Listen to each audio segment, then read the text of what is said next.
you never want to see, and that is Alex Smith injured on a play.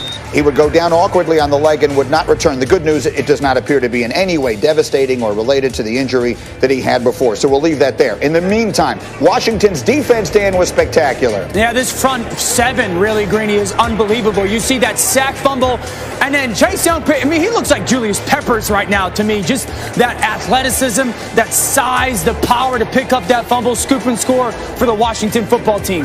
That was his first career TV. Then what does Nick Mullins do wrong here?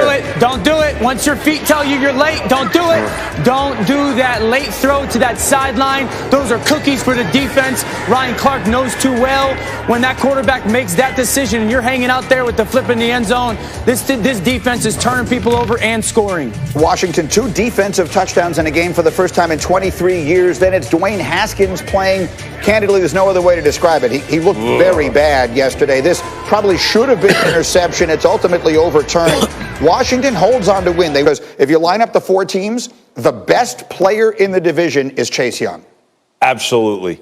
Absolutely. And the impact this young man has had on that football team, the Washington football team, is incredible. The best unit on the field in the division is their defensive line, and they are so impactful in how they're playing.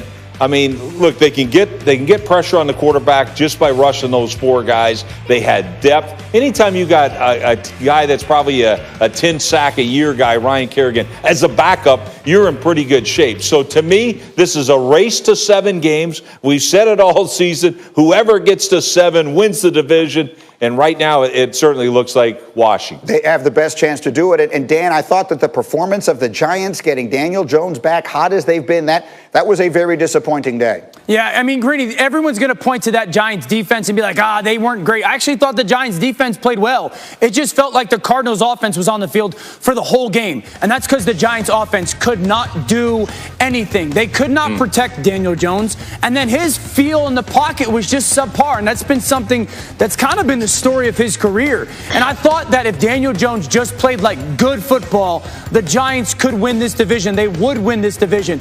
But I don't even know if he's going to play. I mean, he looked unexplosive yesterday. He looked like that hamstring still bothered him. I have no idea who to take in this division. I don't want to take anybody in this division. Like, that's where I am. Like, there's some things that I don't like, Greeny. Like, I don't like seafood. I don't like soup. I don't like milk chocolate. I don't like cooked vegetables. So I don't want any of them. And that's what I feel like with the NFC East. I don't want to pick any team. I don't want to pick any of these teams because I have no idea who's playing quarterback for who. RC, what are you doing? RC, you okay? How could you not like milk chocolate? He's got some issues. Milk chocolate's disgusting. I went to sleep, though. I went to sleep on Dan for 2 reasons. Everything that Dan mentioned just points to his bland taste in food. But very much like Dan's bland taste in food, so is the NFC East. There is nothing there that's tasty. There is nothing there that's spicy, but that defensive line of the Washington football team. Chase Young is everything that we thought Jadeveon Clowney would be. Chase Young is like Derrick Henry and the Predator went into a lab and they started working on both of them, and that's what came out of the lab. When the dude picked the ball up yesterday and started running with it, I promise, and I can say this. Nobody else around here can say this.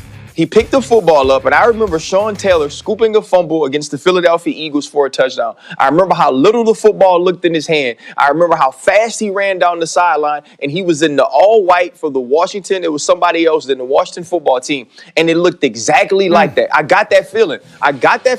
That I was watching something that we hadn't really seen. And it was amazing to see. And if this defensive line continues to play the way that they have, if they can find ways to continue to create offense with some people being banged up, this team does win it.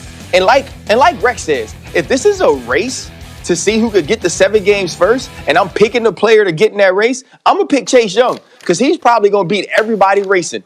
And when you have a player like this, when you make a great decision like this to go get your coach, your team rallies around him, you have a quarterback that fights back from not only almost not playing again, but losing a leg, they're inspired and they're playing inspired football. And in a whole division full of stink, at least they smell like roses sometimes. Okay, and I guess the only way I could finish this up would be to say, who doesn't like soup? I mean, of all things, soup is the thing. What's the point of soup? You don't like we'll take a short break on that. And seasoning.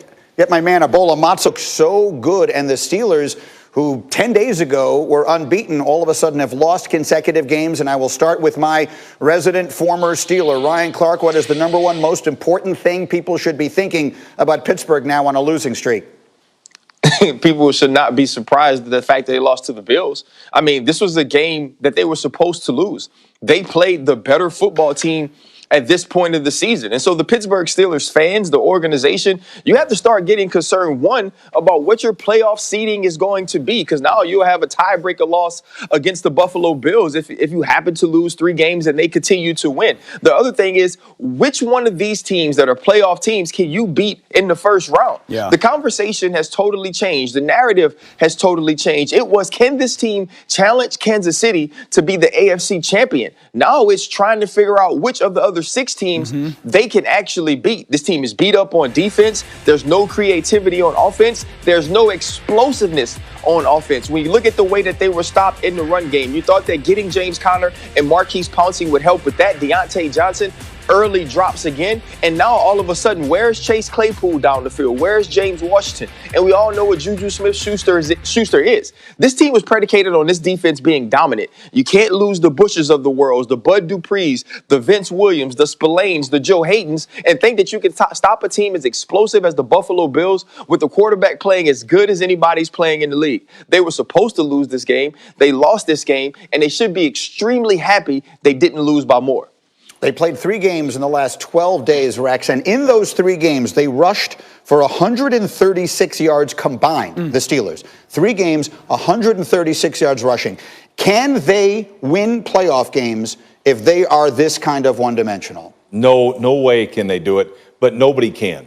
You have to have balance when you get in the playoffs, and this is like unreal. And you know it was coming. We all felt it was coming. And then they just, and the other point is this. We have an old Ben Roethlisberger at quarterback.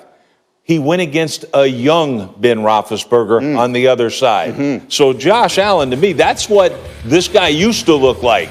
And he ain't there. And so right now, Big Ben is, he's older. He doesn't have the arm strength he once had. And you're putting everything on his shoulders when you don't have a run game. So to me, I think it's what Ryan's saying. Who can they beat in the playoffs? I'm not sure they can beat anybody in the playoffs. Dan Orlovsky, let's pick up on that point on Josh Allen. To come out, he did not have a huge first half. And then in the first 2 drives of the second half, when they basically took over the game, he was 8 of 8 for 104 yards and 2 touchdowns. What are you seeing right now in Josh Allen? Yeah, there is no other quarterback in the AFC playoff picture race outside of Patrick Mahomes that I want in the fourth quarter than Josh Allen. And I'm not going to let you guys make this about the Steelers. This is about the Buffalo Bills. This is about the Buffalo Bills, because there's a lot of Buffalo Bills doubt and there's a lot of Buffalo Bills hate. And everyone's like, they don't have enough signature wins, or their quarterback's not good enough. You guys, everyone watched the second half yesterday? Everyone watched what he did on third downs yesterday? 3rd and longs, when the game's trying to get decided. One shallow cross is there. Tight end uncovered. Get it out of your hands. Quarterback sneak. Outstanding job by him of navigating their offense in situational football and then being the difference maker in the fourth quarter. And that's what I love about Josh Allen's game.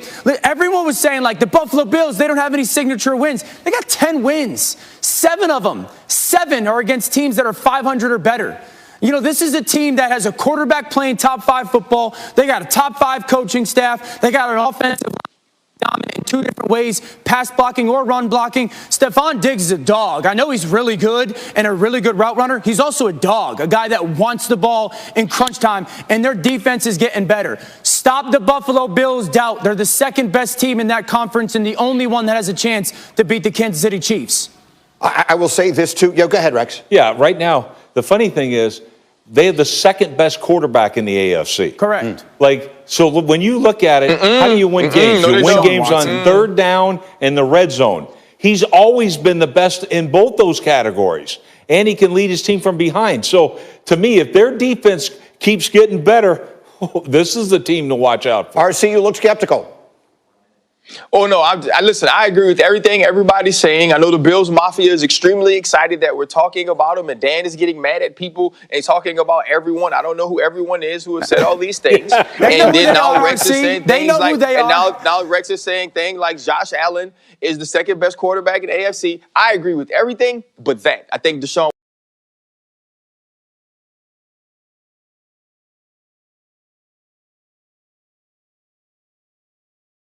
watching this, but the Yeah. one thing Rex is right about is that when you look at a team and you think about any team that is going to be in the playoffs, it's Josh Allen and the Buffalo Bills that you have to be scared of. You have to wipe away what you saw early on in the season when Kansas City and Buffalo played. Josh Allen is more confident now. This defense is playing better football, and they have a rushing attack with 2 running backs that's starting to get better. Yeah. The Buffalo Bills are scary, and people better hope they don't get the 2nd seed in the playoffs. And the one thing I will say to sort of finish it up,